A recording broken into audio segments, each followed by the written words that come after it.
नमस्कार साथियों, मैं राकेश चौरसिया आप सभी को आपके अपने YouTube चैनल पे तहे दिल से हार्दिक स्वागत अभिनंदन करता हूं। मेरे प्यारे साथियों, आज का ये मेरा तीसरा लेक्चर होगा। पहले लेक्चर में हमने वर्ड विचार के बारे में, वहां से जितने क्वेश्चंस आते हैं, चाहे यूपी टेट हो, सी टेट हो या किसी भी स्टेट का टेट हो या कांस्टेबल के, वहाँ से क्वेश्चंस को हमने बहुत अच्छे से बताया है। मेरे प्यारे साथियों, आज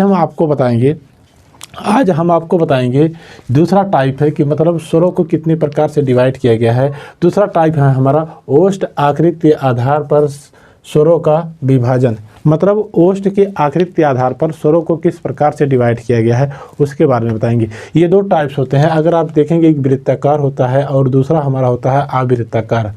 वृत्ताकार का मतलब ये होता है जब हम किसी स्वर को उच्चारण करते हैं या प्रोनाउंसिएशन करते हैं तो हमें अपने ओष्ठ को बनाना पड़ता है, मतलब वृत्त के आकार में बनाना पड़ता है। जैसे हम अगर आपसे कहें छोटा ओ, तो आप अपने मुंह को गोलाकार में बनाएंगे, ओष्ठ को मतलब ओष्ठ को गोला आकार में बनाएंगे। जैसे हम आपसे बता रहे हैं छोटा ऊ या बड़ा ऊ या ओ या औ, इन शब्दों को मतलब उच्चारण करने से पहले आपको अपने ओष्ठ को बनाना पड़ता है।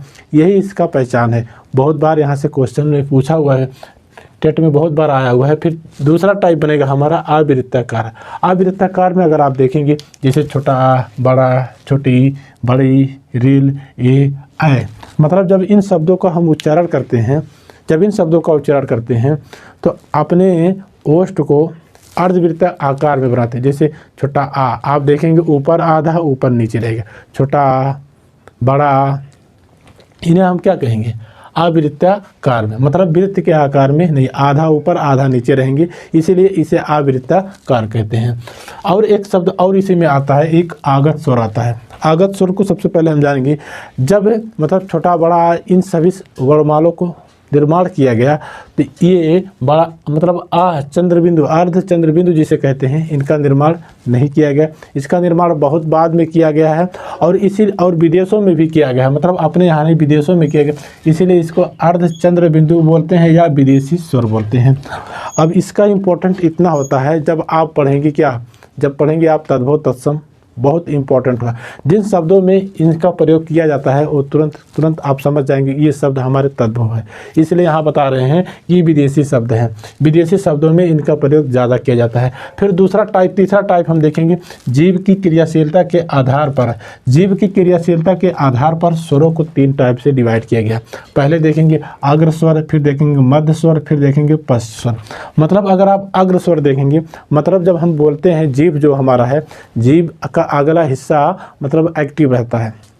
और वो कौन कौन से शब्द होते हैं, कौन से वर्ड होते हैं, सबसे पहले देखेंगे। जैसे छोटी ई है, बड़ी ई है, ए है, आय है, रील है। जब इन वर्डों का उच्चारण करते हैं तो हमारे जीभ का अग्र हिस्सा, आप करके देख सकते हैं, हमारे जीभ का अग्र हिस्सा एक्टिव रहता है, मतलब क्रियाशील रहता है। फिर दूसरा देखेंगे मध्य स्वर। मध्य स्वर में देखेंगे छोटा। मध्य स्वर में सिर्फ छोटा हमेशा याद रखेंगे। बहुत बार पीसीएस में भी क्वेश्चन पूछा हुआ है, सीसेट वाले क्वेश्चन में, सीसेट वाले पेपर में। ये जो मध्य स्वर होता है सिर्फ हमारा छोटा आ होता है, आप ध्यान से समझिएगा इसको। फिर इसके बाद पश्च स्वर में आएंगे। आप जब पश्च स्वर देखेंगे, पश्च स्वर में अगर आप देखेंगे बड़ा, छोटा ऊ, बड़ा ऊ, ओ और औ, ये हमारे क्या है? पश्च स्वर हैं। जब हम बोलते हैं तो अपने जीभ का पश्च मतलब पीछे वाला हिस्सा एक्टिव रहता है। जैसे बड़ा आ तो पीछे वाला एक्टिव, छोटा ऊ पीछे वाला एक्टिव रहता है।